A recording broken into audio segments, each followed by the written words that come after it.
Efficiency Unlocked is hosted by two tech-savvy physicians and dear friends of mine, Drs. Adam Karu and Dale Gold, who are experts in using technology to automate routine tasks and increase efficiency in everyday and business life. Let's see what they have for us today. Stay tuned for this series of episodes where we'll be discussing the game-changing impact of AI in the realm of patient care and physician well-being. Get ready to unlock efficiency with NerdMDs. Efficiency Unlocked. And so he said, yeah, okay, well, my clinic is over. Come meet with me after clinic. And so I went in, I was waiting in his office, and he comes walking to his office, and he's got a chart, and he sits down at his desk, and he opens a chart, and he signs the chart, and he closes the chart and cries. And he cries like a baby. And he said to me, that's the last chart I'm ever going to sign. That was Bob Kiskaddon, the Chief Medical Officer for Scribematic. Let me tell you a little bit about Bob before we jump into our interview. Bob was an emergency physician for over 30 years of clinical practice. He's held several academic positions at medical schools and faculty, including Stanford, Yale, University of Illinois, and University of Central Florida. He was the Chief Medical Officer with University of North Carolina and HCA Florida. He also was a helicopter flight physician and former FBI SWAT Medical Director in Connecticut. And as I mentioned, he's the CMO currently for Scribematic, which is a AI medical documentation tool. We had a great conversation about his background and Scribematic and how he's ultimately landed there and how he feels his product is going to help transform the way clinicians document and take care of patients. To kick things off, why don't you share with us a little bit about your origin story? I mean, I just gave a summary that was pretty comprehensive of your experience. But yeah, share with us and the listeners, what your journey and inspiration behind, where you've landed now and a little bit about your career. Sure. So I guess there's a company origin story, and then there's a Bob Kiskaddon origin story. And I think, starting with my story, I've been in practice for a number of years, back in the time when we did soap notes, and they were like 4-line soap notes. I'm an emergency physician. And so, basically we write a note: subjective, patient with abdominal pain; objective, tender abdomen with fever; assessment, appendicitis; plan, do an appendectomy. And that was it. And that's all. That was the heyday, right? Yeah. Then everybody goes home, they send in a bill, they get paid. Yeah. It was pretty good. And so, then we kind of, transitioned all through the meaningful use. And I was a chief medical officer at one of the UNC hospitals when the meaningful use came to fruition and EHRs became a requirement. And all these docs would come up to me and they'd say, hey, you know what, I'm retiring before I have to do this. I'm just not going to go through this process. And then we had a recession, their 401ks tanked, and they said, well, you know what, maybe we'll do it for a couple more years. And so they learned, but they very grudgingly did that. And, if you look at the physicians in the country today, 47% of them are over the age of 55. So they've seen both worlds and are able to compare them. And I'll tell you this, it's maybe a funny, maybe a tragic story, but when I was CMO with UNC, we were acquiring a lot of practices. It was a time when, cash flow was bad for practices and the hospital was acquiring them. And we were acquiring this medical specialty practice. And these guys were like the greatest guys in the world. They were all like 55 plus, but they were the greatest. These were like Marcus Welby people. And as we were making the transition, I said to the head of the practice, I said, hey, let's meet and let's talk. Friday's your last day, and then you're going to be Monday morning, you're going to be part of the employment in the hospital. And so he said, yeah, okay, well, my clinic is over. Come meet with me after clinic. And so I went in, I was waiting in his office, and he comes walking to his office, and he's got a chart, and he sits down at his desk, and he opens a chart, and he signs the chart, and he closes the chart and cries. And he cries like a baby. And he said to me, that's the last chart I'm ever going to sign, because we were going digital on Monday. And, when you looked at his practice, he had a whole room full of these charts, which were, a testimony to years of professional practice and helping people that was now going to go away and become check boxes. And, there was just something very unsatisfying about that.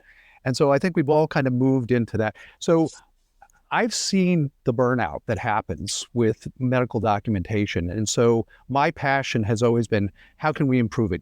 Voice recognition was a big jump, and all these different things have been, huge improvement. So it's really my passion to make doctors' lives better and get them back to practicing medicine. So that's a little bit of my story. The company story is really interesting because it was originally founded by a gentleman who already owned an AI company. He was an AI expert, and he was trying to work his way through medical school by being a scribe. And he hated it. He just said it was the worst experience of his life. And, much like it is for doctors, and so he said, I got to find AI. I got to find an AI way to work this out better. And so then the company started, and, the rest is kind of history. What time frame was that roughly? So he had his first working model in January of this year. So it's a new project. And, I think you're seeing right now an explosion of AI generated medical notes. And some of them are embedded, some of them are scribe augmented, but it's a very fertile area right now in AI technology and medical documentation. Yeah. No, that's cool. Thank you for sharing, your personal story, which I'm sure we could dive way into that and probably spend about 45 minutes just chatting about that.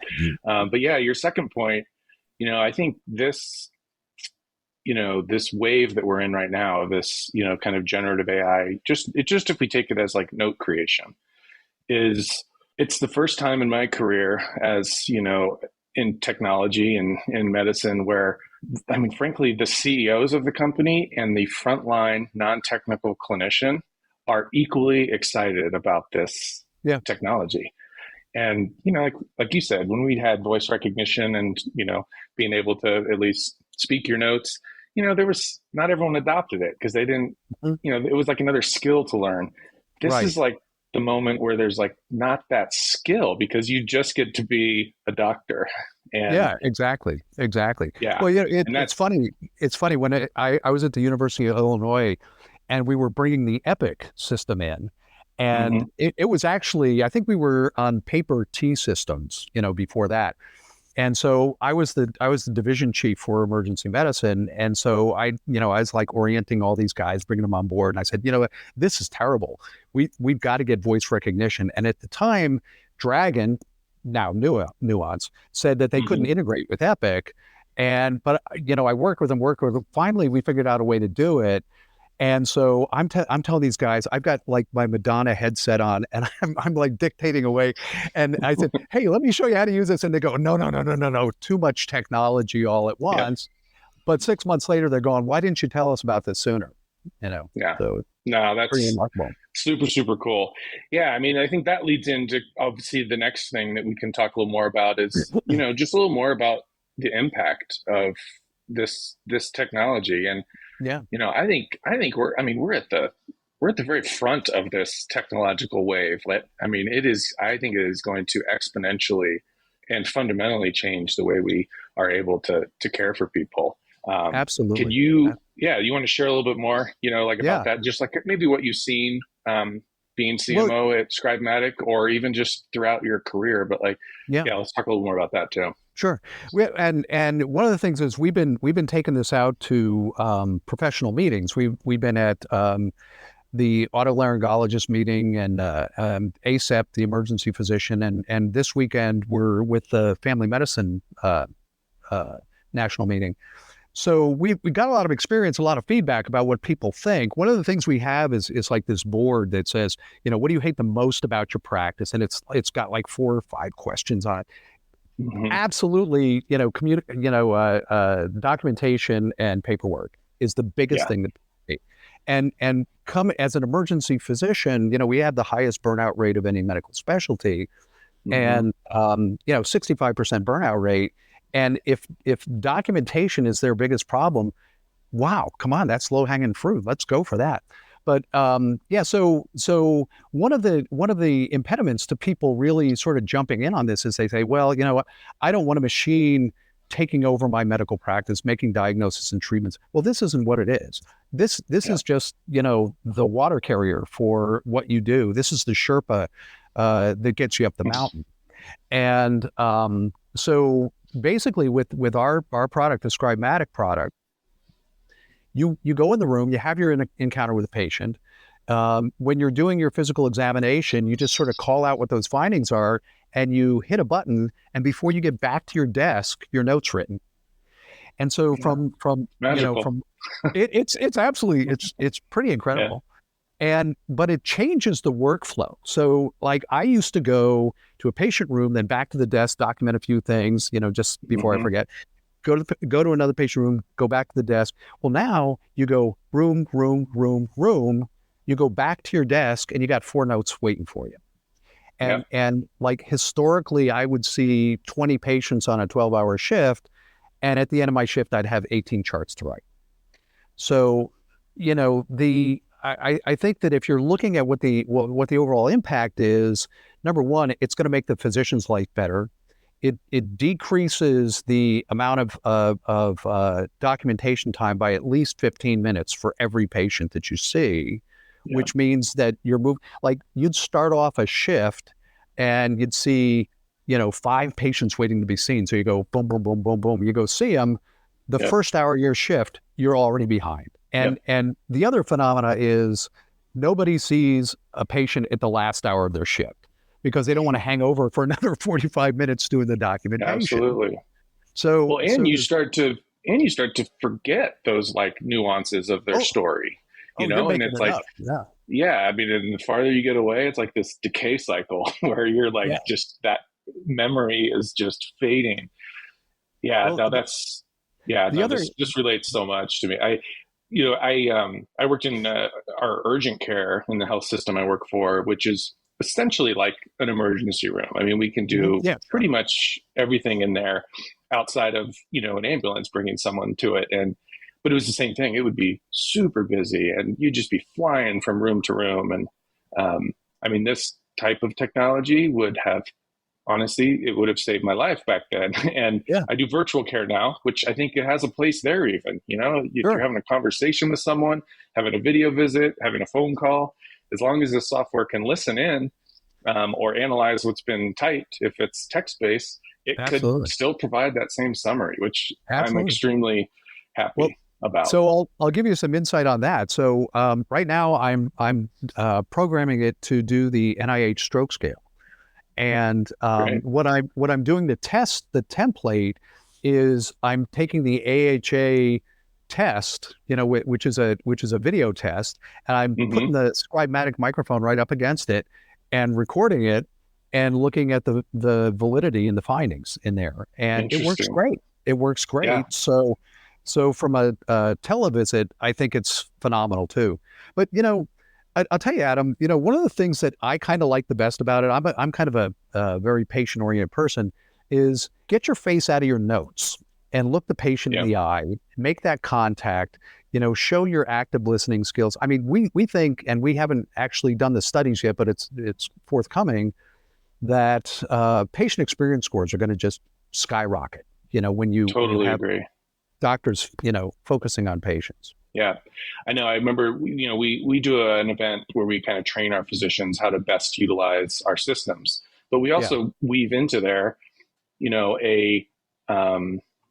have like a specific lecture that we call Visit Flow Mastery. And it's taught by one of our family physicians who's been doing this for a while. And, he's very eloquent but he talks about, that cadence and how you position yourself. So it's taking in all those pieces and parts. And, he has shared numerous times, it was a picture, and obviously this is an audio podcast, so we can't visually see this, but I'll try and paint the picture. And it was of a kid's experience of what it was like to see their doctor in the office.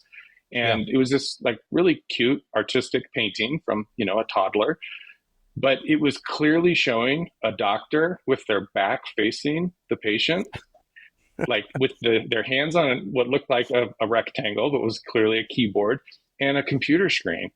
And you're like, man, if a little kid like already has that image, that's a problem. Because I remember when I was a little one and my pediatrician like it was obviously paper days. Yeah. But I remember going to see him, and he'd walk in, and it was like instant kind of conversation and rapport with me and either of my parents that were there. And he was, I think, holding a chart. I honestly don't really remember, but I think he was holding a folder in his hand, and and he would scribble some things down. He maybe had some forms that he would check off some boxes with his pen. But if you think about those Norman Rockwell paintings of the doctor, the stethoscope on the baby doll for the little girl and stuff like that, but that's a bygone era. I have a friend he's a general surgeon, and he was telling me about he was doing some procedure with a C-arm. They were doing intraoperative fluoroscopy, and he saw the circulating nurse, and everybody was wearing lead, but she was wearing lead on her back. And he goes, "What the heck's the matter with you? You've been practicing for a long time. Don't you know how to put your lead on?" And she says, "Quite frankly, I'm at the computer most of the time, and my back is to the patient." God. And you say, "Wow, that's really sort of iconic of where we are right now." Yeah, that's interesting.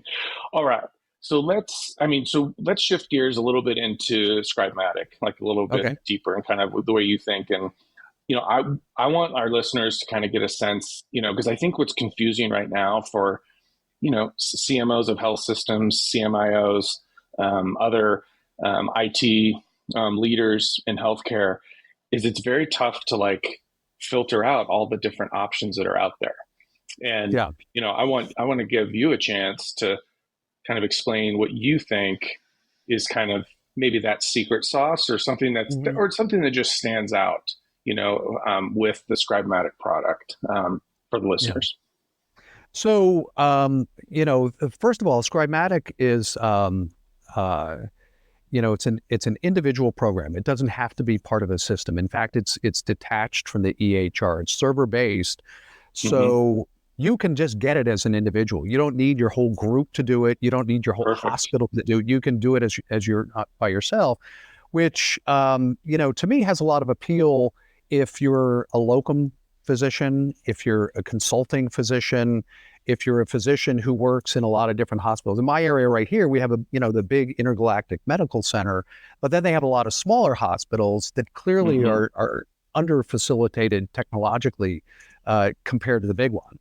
And so if you get used to having a scribe in your embedded EHR at the big house, and then you go somewhere else, and now you don't have a scribe, that's kind of a difficult way to practice. And with Scribematic, your scribe is with you all the time. You can go do a volunteer free clinic. You can work at your main hospital. You can do an outlying hospital. You can do locums work. You can take it anywhere with you. So it's EHR agnostic. So you don't have to because it's server based, and it's basically a document that you hit the copy button and drop it into your EHR, it will work with any EHR that accepts, free text template. So the thing that really, I look at my experience and how it would impact me. Well, I just remember when we were with, one of the larger EHRs, we constantly had downtime. I mean, once a month we had planned or unplanned downtime. Well, it paralyzes the entire department. Everybody says, I gotta stop seeing patients. But with this, you just keep seeing patients. And then when it's back up, you've got all of your patients ready to That is an amazing point that I honestly have not actually heard from any of the salespeople of any of these products. Because trust me, I've listened to a lot of pitches and seen demos. And I honestly think that is huge because as long as you have an internet connection, right? So either through your phone or, if the office, even if the EHR system goes down or the lab goes down or whatever, as a part of your health system, you can still keep trucking as long as you keep going. Absolutely. That's actually quite nice. That's great. That's just a great point in general. That may be one of the biggest differentiators. But I also see the consultant. So imagine you're like a cardiology consultant, and you're going around. I don't know how much time you spend on the hospital floors, but the consultants go in there. Every computer is taken. The nurses are on it. The techs are on it. The medical students are on it. The other attendings are on it, and You just want to do your consult. So you go in, you turn on Scribematic, you record your interaction with this patient, and there's no actual recording, that's just a transcript that's created. You go in there and you're done, you walk and you go do your other consult. And you don't worry about going back to the computer because you've got all your consults, they're recorded on your phone, but they're sitting on your desktop somewhere else. You can look at them on your phone too, but it's there ready to be dumped into an EHR, which you don't have to have on your phone. You don't have to have the EHR on your phone. Yeah. So this is really just, it can be, is it app-based or is it web-based on the phone? Is there? It's web-based. It's web-based. Yeah. And so, a lot of people ask about HIPAA. Well, it's all HIPAA compliant. And the other part of it is all of that information is erased in 72 hours. So it just disappears. Nobody has access to it except a couple of techs who are all, they're all BAA'd. And, you're not using any patient identifier. So it's not actually PHI when you're using it. You're just taking that dictation with no names, no birth dates, no medical record numbers. And it doesn't become PHI until you copy it into the EMR. Yeah, because then it's tied to all those identifiers. Exactly. Can get to. Exactly. No, great. And the other thing about it is it's cheaper. If you look at the cost of a regular scribe, it's about $40,000 a year. Yeah. This subscription, unlimited use subscription, is around $4,500. So it's about 10 times cheaper than a real scribe. And, I've used scribes. I used to train scribes at the University of Illinois. And what I would find is that I'd go in a room with a scribe. I loved my scribe. She was great. She was extremely bright. She really captured everything. We clicked. But we'd walk out and there'd be 5 patients to see. And I go, you go finish that note. I'll go see the next patient. So half the time I was working without a scribe. Whereas this, you always have your scribe with you because literally within 2 minutes, your note is generated when you hit the finalize button. Yeah, no, great point. Yeah, and scribes get sick, and scribes, that are pre-med or medical students eventually become a doctor, and they leave, and you got to train them again. Yeah, no, I feel a little bad for the folks that really love being scribes because I feel like this is clearly supplanting or replacing them, but it, I think it's the evolution of the way technologies happen, and I think people just, it's not a replacement. It's more of just, those people have to be put in some other role that they can kind of shine their skill in. And I think that's going to affect all the different industries, that a lot of doctors say, their scribes actually their MA as well. Well, let your MA do MA stuff, have fewer MAs, and let this do your scribing. It was interesting, just in terms of cost perspective. I was just at the American College of Emergency Physicians meeting in Philadelphia, and I had a bunch of people coming up and say, "Hey, yeah, we use scribes, but our company makes us pay." One guy said like $12 an hour for that scribe service.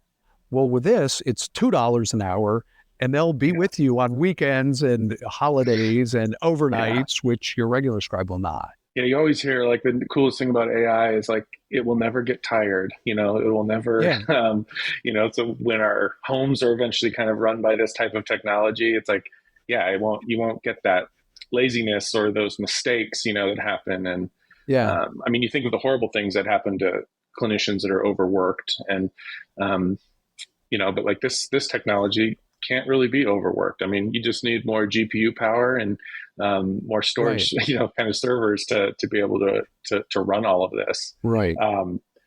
Well, I think you've kind of gone into where I wanted to go next, which is more of give you a chance, say you had 2 minutes with, the CEO of a large health system or even a small one.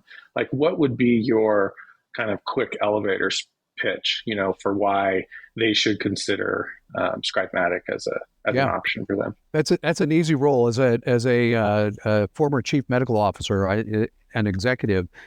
Those are things that you always have to consider. And clearly hospitals and health systems are preoccupied with their metrics at this point. It's not only an issue of public perception, but it's also an issue of reimbursement. You know, a lot of our federal payers and even our commercial payers are tying some of their payments to performance in the quality arenas. So clearly, if you can shave 15 minutes off every visit, you know, your length of stay is going to decrease, your door to doctor time is going to decrease. You know, one of the biggest determinants of patient experience in the emergency department is how long it takes them to be seen. And if you're able to just, you know, go in a room, talk to the patient and get that whole basic thing done, then your patient experience is obviously going to go up, in addition to what we talked about before, where you're actually, you know, face to face with them. You know, being able to see patients quickly also decreases the left without being seen rate. You know, some places have an LWVS rate of 6%. And, you know, first of all, that's lost revenue. Secondly, that's medical legal risk. And, you know, some people say, well, hey, if they're not so sick that they can leave, then they're probably not sick enough. But the statistics show that 11% of the patients who LWBS wind up being admitted to a hospital within 48 hours, and 3% of them wind up in the ICU. So yeah, that's concerning. You know, that's great. Scribematic, cheaper than Scribes, 10 times cheaper than Scribes. As a you know, division chief for emergency medicine and as a CMO, you know, I know, you know, we got slow people on the shift. We got, you know, Energizer bunnies on the shift. And, you know, you're looking at those slow people and you're saying, you know, you need to catch up or we're not going to be able to, you know, keep you on. I would say, hey, look, why don't you spend, you know, $4.5-5 grand on Scribematic to help you improve your times and increase those. You know, it's a funny thing, you know, if you don't know who the slowest person is on the shift, it's probably you. So, you know, definitely, because everybody else is talking about you, you know. Yeah. But so that's you know, the other part of the final thing for me is I think as an administrator, to bring this to the physicians is an obvious commitment to their well-being, to their you know, improved practice. You know, giving them more time, letting them finish their shifts on time, less overtime. And I think it will really stimulate physician engagement with the organization. Awesome. No, those are great points. Those resonate with me across the board as well. Yeah, we'll see. No, I think this is, I mean, that's the reason this is tough right now for these health systems to make decisions, and even individuals. Like, you don't really know. It's almost like, you know, you resort to like word of mouth. You know, you talk to another CMO who said, "Oh yeah, we're piloting this thing. Like, you should look at it." Or, you know, just like the way someone will tell you about a good restaurant to go to. You know, it's sure. But I think, you know, the voice on this podcast, I think will hopefully help as, you know, these kind of get released in block. All right, so we're going to wrap. Okay. I just want to say, you know, I think people are going to go, you know, look at these integrated ambient AI, you know, documentation assist programs. They're going to look at the integrated ones. You know, I heard yesterday that one of the biggest ones just crashed. And what that means is, you know, like, just like we used to be able to, you know, work on our own cars and things, and now they're all Dynatuned, you can't work on them. To have this thing as a separate entity means that it's less vulnerable to the system issues. And great point. The whole job is, let's keep the doctors seeing patients. How can we keep the doctors seeing patients and functioning efficiently? Yeah, no, that's a great point. So the last bit of this, we're going to shift to what we call the Nerd Alert Lightning Round. And so this is a little bit to get to know you. And then there'll be an opportunity for you to ask. Yeah, I know our guests can't see, but you are wearing glasses. You don't have any white tape in the middle. So no, I was thinking about doing it, but I am wearing my bow tie. Okay. You do have, I know, the listeners, he does have this like very sharp black bow tie. So first question, and these could be quick answers. You know, you don't have to go into detail, but if you could vacation or live anywhere in the world, where would that be and why? Edinburgh, Scotland. I am tartan to the bone. I'm an avid bagpiper. I play, you know, funerals and weddings. Well, actually more funerals now than weddings, but so it's in the blood. It's in the blood. Love the place, love the people. That place is, we took our kids there spring break last year, went to London and Edinburgh, and also Loch Ness. And Adam, you got to try Edinburgh in August. It's when they have the Fringe Festival. Absolutely outrageous. It's an outrageous place. Awesome. Yeah, we'll be back. There's a direct flight from Denver to Heathrow, so it was a quick one. Next question: what's your favorite kind of vehicle, or if not a vehicle currently, what is like your dream car from past or present? So, I think one of my favorite driving vehicles was my VW bus. It was terrible to drive. I mean, I had it when I was in San Francisco, and the wind would like blow it across the highway all the time.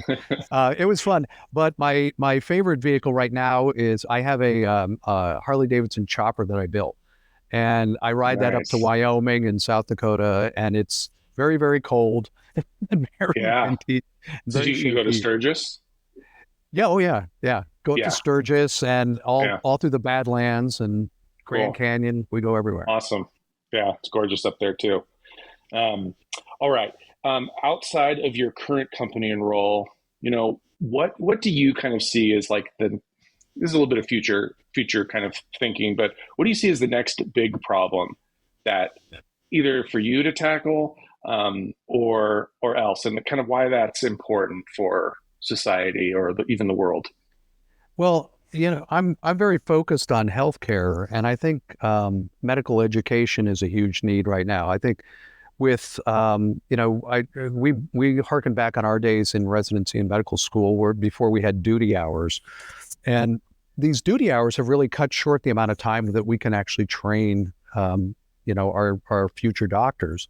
And I see a lot of residents, medical residents coming out of 3-year programs who just haven't done the skills that we used to do in the old days because we were on for ungodly amount of time, which is not right. I mean, I'm not an advocate of that, but I still think we need to find better ways to prepare our students. And I think I've had a lot of conversations with academics about how we can use Scribematic in the early clinical and preclinical training of medical students. And they're just like completely jazzed. We were actually invited to go to Society of Academic and of Emergency Medicine after they saw our product, because they just said there's so much relevance in academia right now. So that's one. And I'm also working with a virtual reality company right now to develop medical education experiences. True experiences that sort of create emotion as well as didactic learning.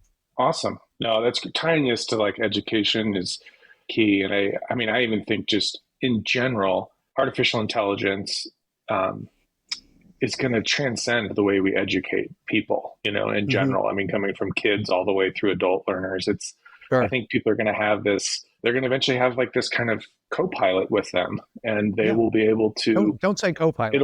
That's a bad term, right? No, but somebody else. I think, yes. No, and that was not tied to any company per se. More, I'm making an airline analogy, but no, just say your assistant. Yeah, no, I know. Right. But yeah, if having that assistant with you, that could be like we'll call it a virtual tutor.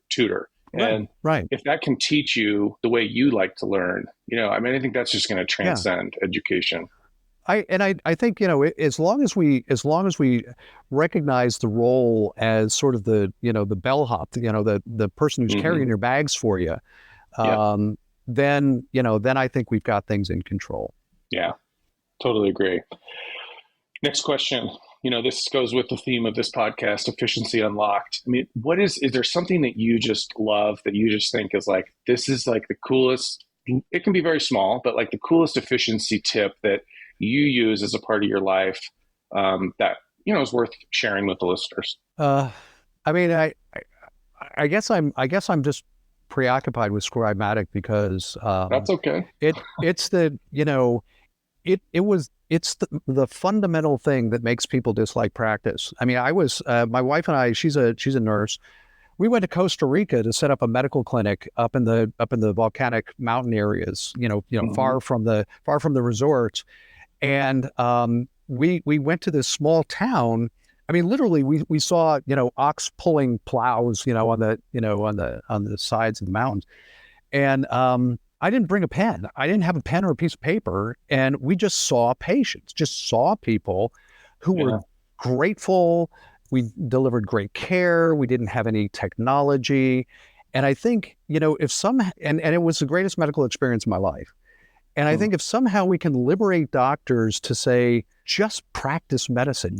I had a friend who, he was an emergency physician. We were at the University of Illinois, and this 80-year-old guy comes in the door with abdominal pain.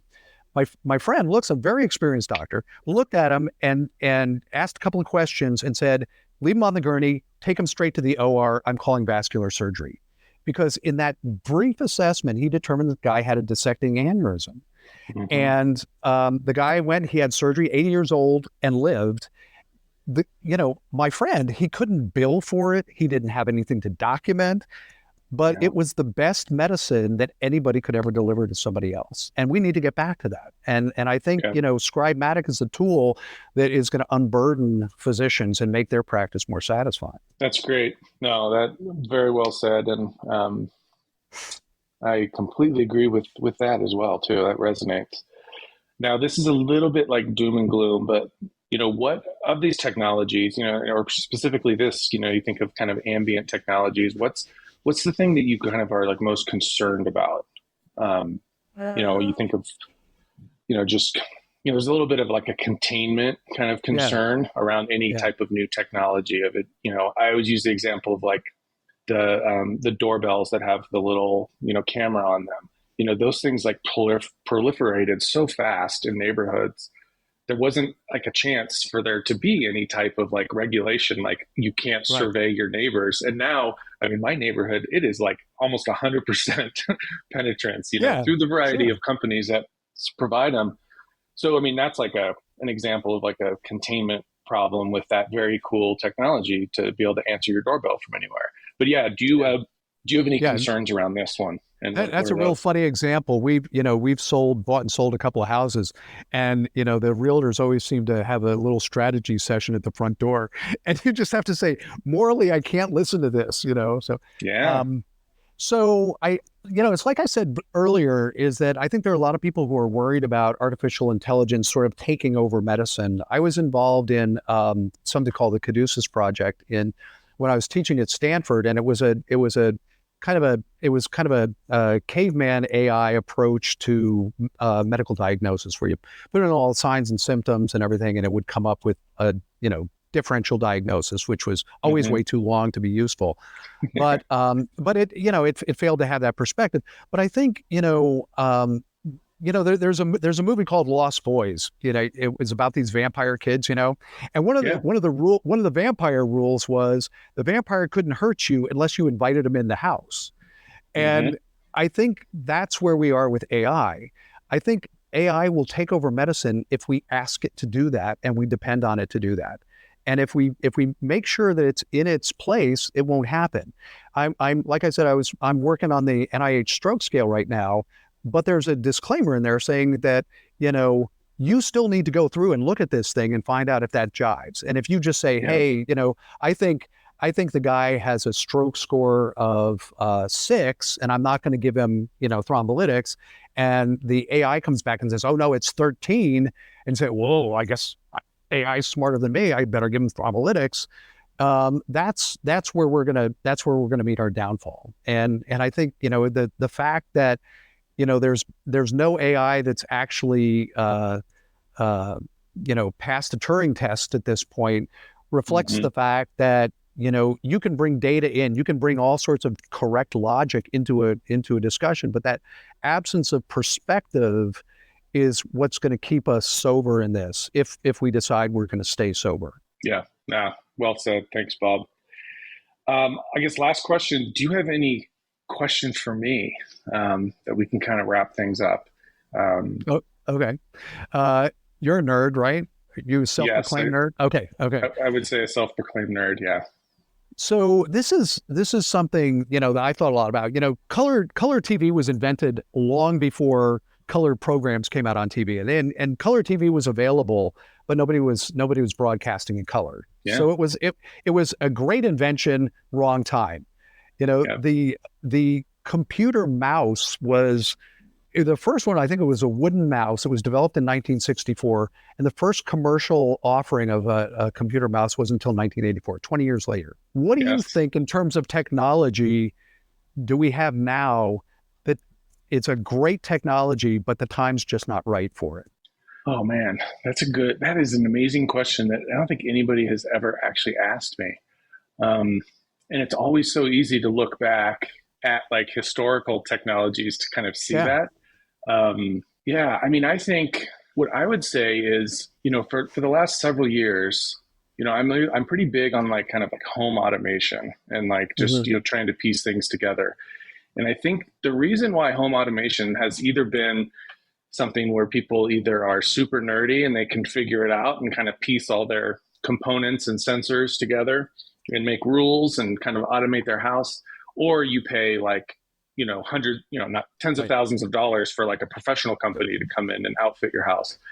I think what's missing is it's like that middle ground, it's the things for kind of the everyday person.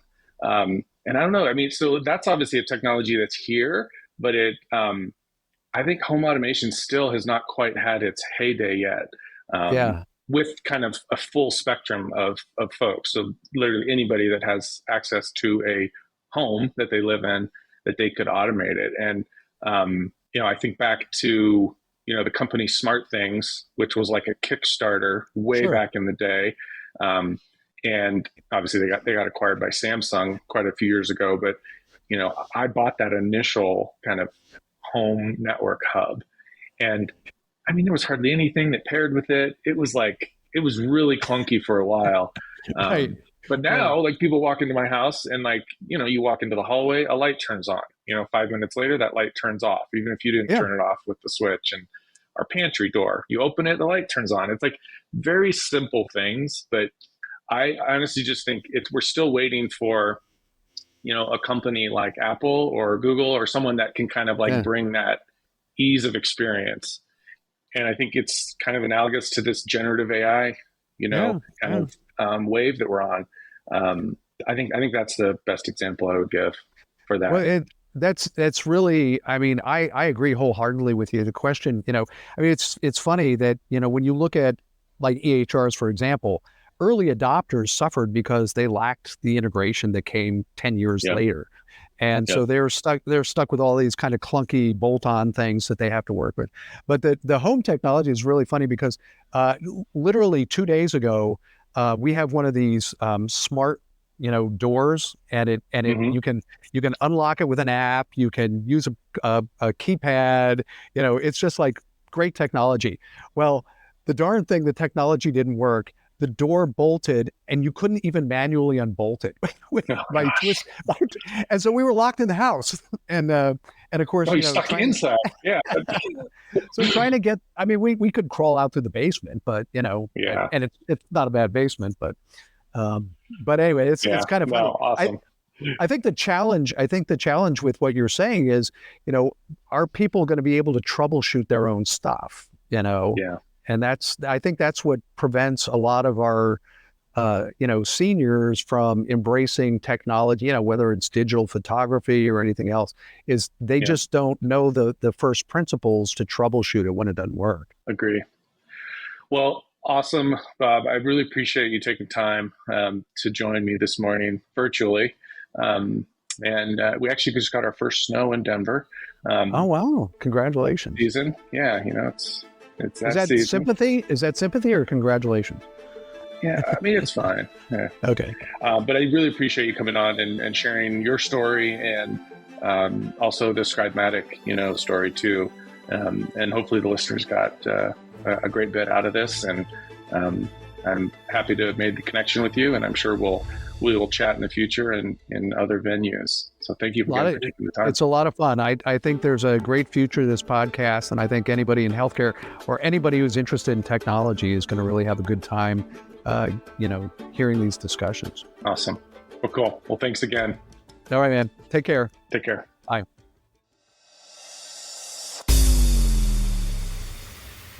Thank you for listening to Efficiency Unlocked, Nerd Tested, MD Approved, a Nerd MD's podcast by Drs. Adam Carew and Dale Gold.